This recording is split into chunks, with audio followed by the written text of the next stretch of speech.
Hey everyone, my name's Julia from the Air Sponge Filter Company. Today I'm going to be showing you how to change your Hinge air filter.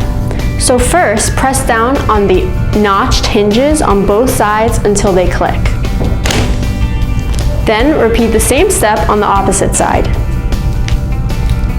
Then lift up all of the hinges. After that, just roll up your air filter and dispose of it in the garbage.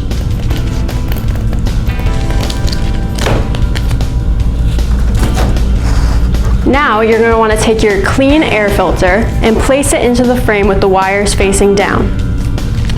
Make sure you tuck it in under all of the hinges.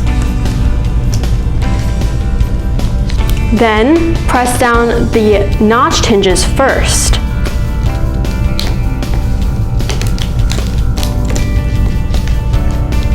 After that, press down the unnotched hinges and make sure that the filter is tucked securely under the hinge before you close it.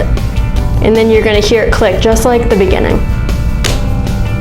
Do the same on the opposite side. And then you're done. You have a clean air filter now.